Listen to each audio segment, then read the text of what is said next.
सोचिए, बाहर कड़ाके की ठंड है, बर्फीली हवाएं चल रही हैं और घर के अंदर एक गरम, आरामदायक कमरा। मतलब इससे बढ़िया फीलिंग और क्या हो सकती है ना? बस एक स्विच ऑन किया और वो जो हीटर से गर्म हवा निकलती है ना, धीरे धीरे पूरे कमरे की ठंडक गायब। सच में यही तो वो सुकून है जो हम सब सर्दियों में ढूंढते हैं। लेकिन क्या हो अगर यही गर्माहट, यही आराम अपने साथ एक ऐसा खतरा लेकर आए जो दिखाई भी नहीं देता, एक खामोश खतरा। तो चलिए इसी बात को थोड़ा डिटेल में समझते हैं। देखिए, प्रॉब्लम हीटर में नहीं है। प्रॉब्लम तब शुरू होती है जब हम उसे एक पूरी तरह से बंद कमरे में चलाते हैं। यहीं पर एक छोटी सी लापरवाही बहुत बहुत भारी पड़ सकती है।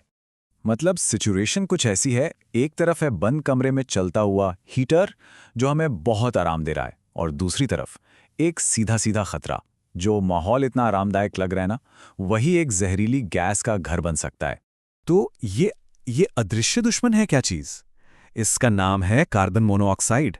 अब ये एक ऐसी जहरीली गैस है जिसकी ना कोई महक होती है ना कोई रंग। होता क्या है कि जब हीटर एक बंद कमरे में चलता है तो वो सांस लेने के लिए जरूरी ऑक्सीजन को खत्म करने लगता है और इसी जहरीली गैस को हवा में छोड़ता जाता है। और इसका नतीजा बहुत ही ज्यादा गंभीर हो सकता है। जैसे जैसे कमरे में ऑक्सीजन कम और कार्बन मोनोऑक्साइड बढ़ती है, ये हमारे शरीर पर चुपके से हमला करती है। इसका असर बेहोशी हो सकता है और सबसे बुरी हालत में मौत भी। और पता है सबसे खतरनाक बात क्या है? ये सब बिना किसी वार्निंग के होता है। और यही बात सबसे डरावनी है। यह खतरा इतना खामोश है, इतना धीमा है कि ऑक्सीजन की कमी का पता ही नहीं चलता।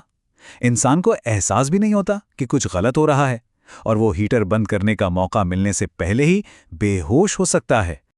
लेकिन घबराने की बात नहीं है। अच्छी खबर यह है कि इस बड़े खतरे से बचना न सिर्फ मुमकिन है बल्कि बहुत आसान भी है। तो अब प्रॉब्लम की बात हो गई, चलिए अब इसके सोल्यूशन पर फोकस करते हैं। कुछ बहुत ही सिंपल स्टेप्स हैं जिन्हें फॉलो करके पूरी तरह से सेफ रहा जा सकता है। बेसिकली बस 3 चीजों का ध्यान रखना है। पहला, वेंटिलेशन, मतलब हवा आने जाने की जगह हो। दूसरा, टाइम लिमिट, कि हीटर कितनी देर चलाना है। और तीसरा, ह्यूमिडिटी, यानी हवा में नमी बनी रहे। चलिए एक एक करके इन तीनों को समझते हैं। तो सबसे पहला और सबसे जरूरी स्टेप है वेंटिलेशन। बस इतना करना है कि कमरे की कोई खिड़की या दरवाजा हल्का सा जरा सा खुला छोड़ दें। इतनी सी जगह ताज़ी हवा के अंदर आने और जहरीली गैस के बाहर निकलने के लिए काफ़ी होती है। यकीन मानिए ये छोटा सा काम किसी की जान बचा सकता है। दूसरी जरूरी चीज है टाइम। हीटर को रात भर चलाकर छोड़ देना, ये बहुत बड़ी गलती हो सकती है। सबसे अच्छा तरीका है कि सोने से पहले कमरा गर्म कर लें और फिर हीटर को बंद कर दें या फिर टाइमर सेट कर दें। और हाँ, एक नंबर है जो दिमाग में बिठा लेना है, 4। बस 4 घंटे। किसी भी हाल में रूम हीटर को लगातार 4 घंटे से ज्यादा नहीं चलाना है। ये एक बहुत ही सिंपल लेकिन बहुत असरदार सेफ्टी रूल है। और अब तीसरा टिप। देखिए, हीटर हवा को काफ़ी ड्राई कर देता है ना, जिससे गला सूखता है, नाक में खुश्की होती है। इसका भी एक सिंपल सा इलाज है। कमरे में किसी कटोरे या बर्तन में पानी भर के रख दे, बस इससे हवा में नमी बनी रहेगी। तो इन सारी बातों का निचोड़ क्या है? देखिए, ये जानकारी सिर्फ अपने तक रखने के लिए नहीं है, इसे दूसरों तक पहुंचाना भी जरूरी है। ये एक तरह की जिम्मेदारी है, क्योंकि ये छोटी सी जानकारी सच में किसी की जान बचा सकती है। तो चलिए एक बार फटाफट से सारे सेफ्टी रूल्स को दोहरा लेते हैं। नंबर 1, वेंटिलेशन के लिए थोड़ी जगह जरूर छोड़ें। नंबर 2, हीटर को 4 घंटे से ज्यादा कभी ना चलाएं। नंबर 3, हीटर चलाकर तो बिल्कुल ना सोएं। और नंबर 4, कमरे में पानी का कटोरा रखना ना भूलें।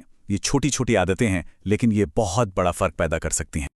और आखिर में, जैसा कि हमारे सोर्स में भी अपील की गई है, इस जानकारी को ज्यादा से ज्यादा लोगों के साथ शेयर करें। हो सकता है एक शेयर किसी परिवार को एक बड़े हादसे से बचा ले। तो इस सर्दी में गर्म जरूर रहिए, लेकिन उससे भी ज्यादा जरूरी है कि सुरक्षित रहिए।